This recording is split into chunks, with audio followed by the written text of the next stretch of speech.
What's going on in this country, in our world right now, it's much, much bigger than politics. Talked about it before. This is the Great Awakening. And that's the topic of the video today. Thanks everyone for tuning in, for subscribing, for all the likes and shares. It's definitely fulfilling. It's something I enjoy doing. It's been a tough year. Last year was a tough year and still struggling, but all I can do is keep plugging away and keep trying to make a difference every day. And what I want to talk about is all the stuff that's been going on. I didn't make a video the last few days, kind of watching from a distance the things that have gone on. And there's some scary things happening, even in our country, as far as censorship. And there's a lot of things going on right now that are troubling. And I think this is part of that great awakening. And like any other major change in life, it's going to come with bumps. There's going to be bumps along the road. It's not going to be some super smooth thing. But I just want to, talk a little bit. I'm trying to be more honest and open this year. And as far as like the elections, I've shared my point on that. And I think my point that's probably most important is that we need fairness. We need truth. If we don't have integrity, and if there's illegal things going on, and there's plenty of evidence that appears that it is, that can be very detrimental to our rights, to our world, to our country, to our freedoms. I can handle if my candidate doesn't win. I'm really not that ultra political. I've got more involved this time because I feel like we're in a battle, a global battle, and I think it's important to really get more involved this time around. I mean, there's times I haven't voted, there's times I've voted libertarian, whatever, but like I voted for Trump. I feel like he's the best option. If he doesn't get in, my life's gonna go on, but I'm really concerned about the direction of this country.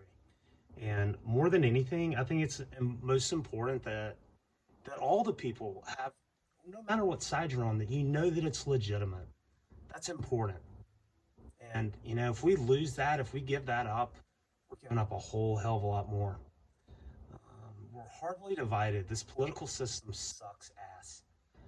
It is absolutely ridiculous that we only have two parties. It's designed this way. It's designed to keep us divided. And as long as we're divided, what is this saying? United we stand, divided we fall. As long as we are working off two polar opposite parties. I've never seen this world and this country so divided as it is right now, and it's sad. Like I hear other sides talking about unity bullshit. They're not. You got to practice what you preach. Unity comes from us learning to love one another in spite of our differences, to accept others because we're different, and learn from them and be open-minded. And that's what we have to do. The violence that happened the other day was horrible, but I wasn't there. And I don't watch the news and I don't trust the news. I watch some alternative news sources, but I always question everything. And that's my right. I think more of us need to think for ourselves and question the narrative that's out there because it's not always accurate. And I wasn't there. I don't know, but I've seen a lot of conflicting reports on what happened. But my point is, like, there's never a place for violence. And I don't think the majority of people that were there were violent or trying to be violent. It would have been very obvious. But there's no place for that. We need real humans in politics. This political system, it is a swamp. These people, I'm sure a lot of them go in with good intentions and they get lost in the game with greed, money, power. And these people are allowed to stay in there their entire careers is sick. They all come out millionaires and they go to K Street and lobby, and it's absolutely ridiculous.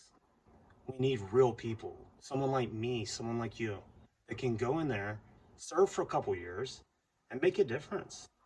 And I think possibly a better setup, not that I can do anything about this, but it would be if people that serve in politics, maybe for 2 years, if they're just like anything else. I've been in sales most of my life.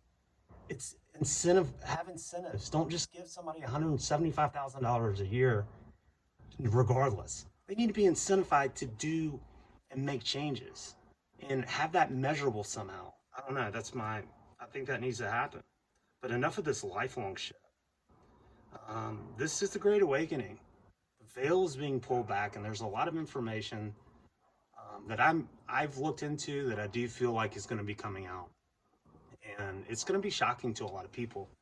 And I don't know. I think the next few weeks are going to be intense. Next few months are going to be intense. And this is outside of the election crap. I'm talking bigger picture. This is the Great Awakening. Here's some of the other things I'm hearing. Like I'm hearing that like the state of New York is threatening to detain people that are COVID positive people. Detain, really? For a fucking cold? This thing is a cold. There's no flu anymore. Don't try to tell me otherwise. I'm sick of it. I'm sick of the mask. I'm sick of this virus. There's way too much hype and hysteria, and it's fueled by the media, and it keeps people in fear. As long as we're operating out of fear, we can't operate out of love. If you're afraid of the virus, stay home. If you want to wear a mask, knock yourself out. I haven't been sick in 12 years, or no, since 2012. I don't want to wear a mask. I don't want to lose those freedoms. I like looking at people. I like smiling at people. And I like breathing oxygen. It's very important for our bodies, way more so than a risk of getting a disease. And how do we build immunity? Being exposed to things. Do you remember, like, when you were a kid, like, at least when I was a kid, like, if someone else had the chicken pox, like, the parents would take them over there to get it. We build immunity by being exposed to germs, not hiding from them. All right, another thing. Canada, you saw there's video of cops storming a house in Canada. This shit could be coming here soon, people. Storming a house because the neighbor ratted them out for having more than 6 people. New Zealand's talking about having camps for people who refuse a COVID test. And don't even get me started on the vaccine. I've made videos about that. I just, if I felt sick, maybe I'd go and get checked out. But I don't feel sick. Think about last year. If you're exposed to someone with the flu, would you go get a flu test? Hell no, you wouldn't. You just wouldn't drink after them and be right around them while they're sick. But this is nonsense. And the fact that flu is gone, it says it all. We have to stand up. We have to put our politics aside. Easier said than done with everything going on, but like, we're not Republicans and Democrats. We're not Christians and Muslims. We're not this, that. We're spiritual beings having a human experience. And everyone that you see has a piece of God and that source in them. They have a part of you in them. Deep down, we're all the same. It's all the shit that they keep us divided over politics and religion and everything else. And that's designed. The more that we're divided, we can be controlled. We have to move past that and start loving people for who they are. Listen to them, learn from them, even if they're different from you. If you don't like them, you don't have to hang around them, but you can still love everybody. And that's what we have to do. That's part of this Great Awakening. We have to be the change. Also too, like, it's getting, like, the censorship on Twitter and stuff right now is out of control. This is like George Orwell's 1984. It's happening quick, guys. And we have to stand up for our rights, or we're not going to have any left. Stand up for truth. Be truth. Speak the truth. Speak your truth. Don't be afraid. Don't be afraid of being censored or deleted. We need truth. So whatever you feel, whether anyone agrees with it or not, speak your truth. It's time for truth. Truth always wins. Truth and love are what wins in the end. There's no politician, no president, no leader, no government official, no religious, no one person or governing body is going to fix the problems. We've given all our power to government. Oh, we need this candidate to win or this one. We have to be the change. It starts with you and me. And do not forget, 1% of the population can change the other 99%. I'll say that again. 1% of the population can flip the other 99%. How? 1% operates out of love, raises their vibrations, gives off good intentions and good energy. It's collectively very powerful, and there's studies and things that have been done on this around the world.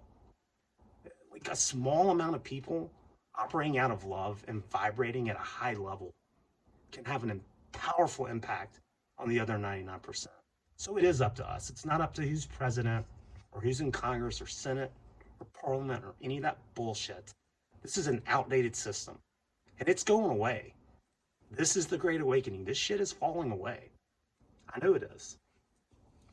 And this is global. It's not just the US. So, I don't know. I guess I'd close and like pray for our world. Pray for those that are struggling. I'm one of them. I appreciate any prayers. It's been a really tough time. And I'm looking for work and just trying to survive right now. But I am one day at a time. But there's many others out there that are struggling. Love your brothers, love your neighbors, and pray for them and pray for our world. Raise your vibrations. Raise your vibrations. Like get outside, listen to good music, think good things. That's what I'm going to close with. But I mean, we're in biblical times, and part of that raising your vibration, I'll end with this. It's one of my favorites.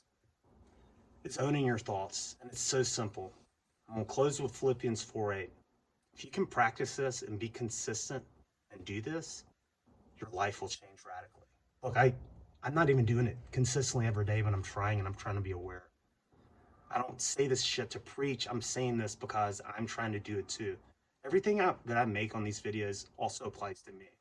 But this is powerful. Philippians 4:8. It's simple. Own your thoughts. Finally, brothers and sisters, whatever is true, whatever is noble, whatever is right, whatever is pure, whatever is lovely, whatever is admirable, if anything is excellent or praiseworthy, think about such things. It didn't say think about, oh, what if I don't have enough money, or what if I lose my job, or what if I get suspended, or what if my candidate doesn't win. It doesn't talk about any of that shit. Only you can control your own thoughts. Own your thoughts. Think on good things. Make it a habit. All right, everybody. Happy now. Welcome to the Great Awakening. It's going to be an interesting time. It's a hell of a time to be alive. I'm grateful to be alive during it. Even through the struggles, this is a powerful time, and we're entering a new earth, and it's going to be wonderful. It's just going to be a little bumpy along the way. Thanks, everybody. Have a happy now, because you can't be happy yesterday. You can't be happy tomorrow. Thanks.